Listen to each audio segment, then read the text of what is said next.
ओम शांति। अंतिम समय का पेपर क्या होगा और उसमें कौन पास हो सकेंगे?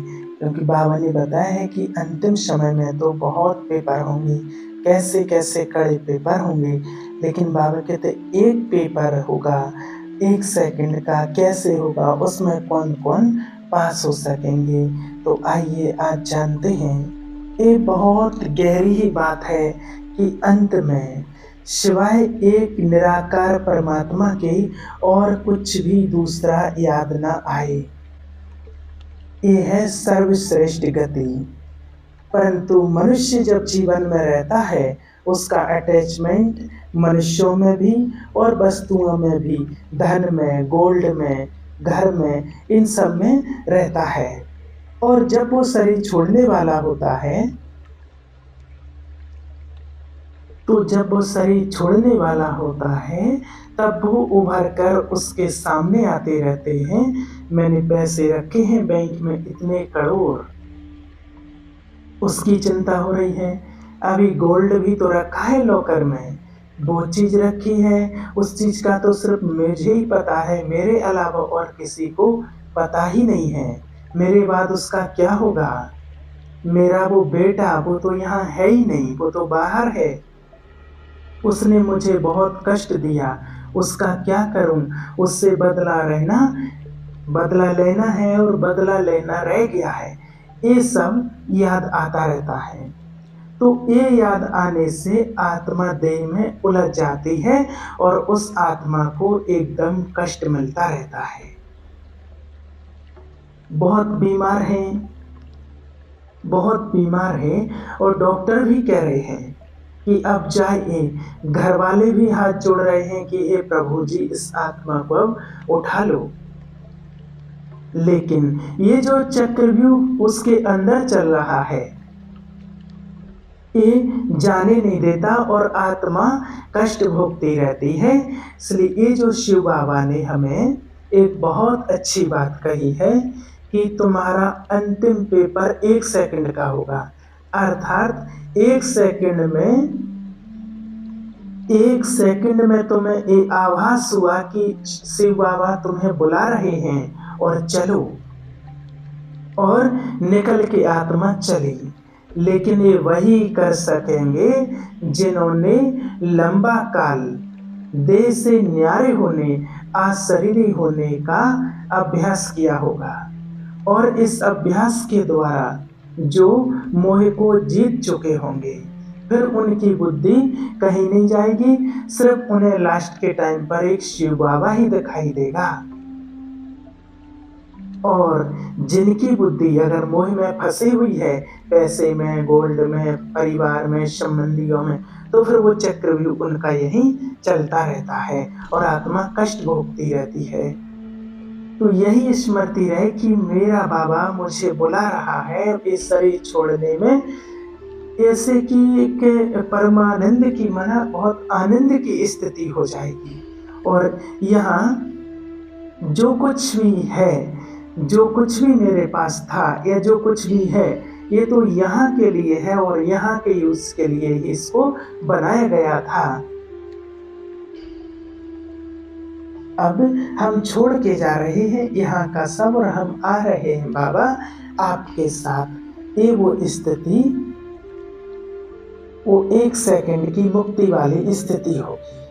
तो इसको जैसे भक्ति मार्ग में भी दिखाते हैं। कई लोग हैं, साधु संत महात्मा जो हुए हैं, वो जो समाधि में बैठे और उन्होंने अपनी देह का त्याग कर दिया।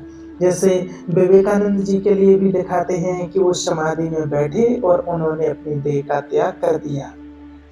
तो ये भी 1 सेकंड वाली बात ही है, समझो। जैसे महापुरुषों ने अपनी स्थिति को बहुत अच्छा बनाया है, बहुत अच्छे कार्य भी किए। स्वामी विवेकानंद जी ने भी बहुत बड़े कार्य किए, लेकिन निष्काम भाव को रखा, वो कार्यों में उलझे नहीं। ये भी नहीं था उनके अंदर कि मेरे बाद इस कार्य को कौन संभालेगा। बहुत लोग हैं, क्योंकि परमात्म कार्य है, मैं नहीं हूँगा तो कोई और होगा। बहुत सारे मकान भी बनाए, आश्रम भी बनाए और वो सभी बनाए और अर्पण कर दिए। इसलिए इन महापुरुषों की उसमें आसक्ति नहीं रही, इसलिए ये भी 1 सेकंड में वापस चले जाते हैं। तो अंतमति सुगति जो कही जाती है वो यही बात है। अब कई लोगों के मन में एक और सवाल आता है कि अगर हमारे सामने कोई नेचुरल कैलेमिटीज, अंत के टाइम पर नेचुरल कैलेमिटीज या कुछ और भी सीन आता है, तो उस टाइम में कैसे हम अपने आप को या रिलेटिव से जो हमारे लोग हैं उनको कैसे हम हेल्प कर सकते हैं। और ऐसे प्रश्नों के उत्तर बहुत जरूरी है, हमें जानना चाहिए, क्योंकि प्रकृति प्रकोप तो आते रहे हैं और आते रहेंगे और आने वाले समय में संख्या इसकी बहुत बढ़नी है, क्योंकि इस धरती का परिवर्तन होगा तो नीचे का ऊपर और ऊपर का नीचे सब कुछ हो जाएगा। और मनुष्य ने प्रकृति के साथ जो खिलवाड़ की है उसका रिटर्न तो उसको भोगना ही पड़ेगा, क्योंकि तो जो भी खिलवाड़ किया है उसका रिटर्न भी मनुष्य को प्राप्त होगा, क्योंकि मनुष्य ने प्रकृति के साथ बहुत खिलवाड़ किया है। इसलिए प्रकृति बहुत क्रोधित भी है और वो बदला भी लेगी।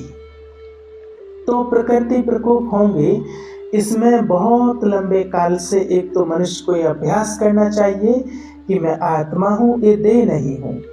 ये देह फिजिकल है, मैं नॉन फिजिकल हूँ, मैं अनादि अविनाशी आत्मा हूँ, मैं तो कभी मरती नहीं। और दूसरा, इस चीज़ के लिए तैयार करना है कि मान लो धरती हिलने लगी है, मकान भी ऐसे डोल रहे हैं, बिल्डिंग्स हैं कई गिरने लगी हैं, ऐसे में जिन्होंने लंबे काल से योगयुक्त रहने का अभ्यास किया होगा वो योगयुक्त हो जाएंगे।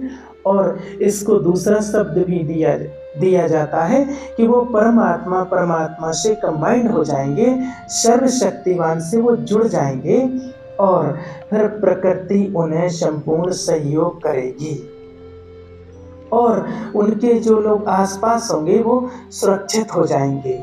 इसके लिए एक छोटा सा प्रैक्टिकल उदाहरण है जो रशिया और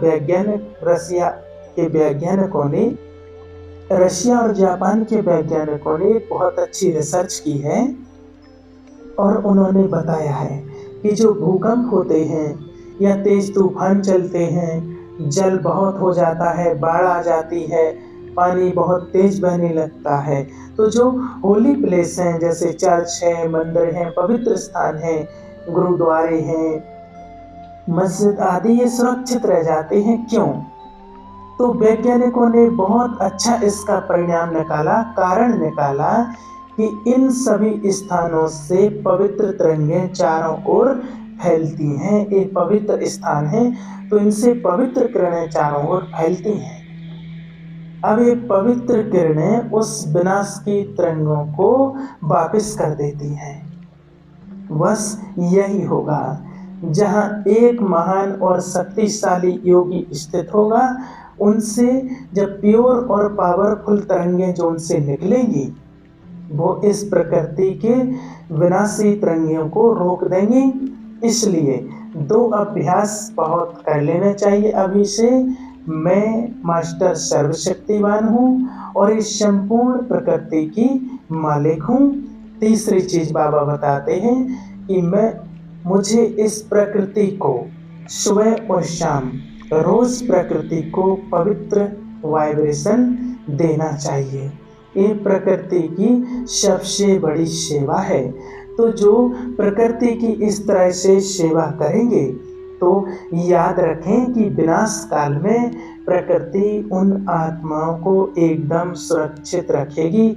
उन आत्माओं को प्रकृति कोई भी हानि नहीं पहुंचाएगी।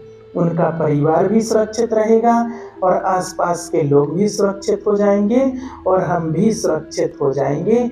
इसलिए हमें ये प्रकृति को शुद्ध वाइब्रेशन देने की सेवा रोज करनी है। अभी हम प्रकृति को सहयोग करेंगे तो आने वाले समय में विनाश के टाइम पर ये सभी जानते हैं कि प्राकृतिक प्रभु हमारी सेवा जरूर करेगी। इसलिए बाबा ने स्पष्ट किया है और हम इस चीज का जरूर अभ्यास करना है। ओम शांति।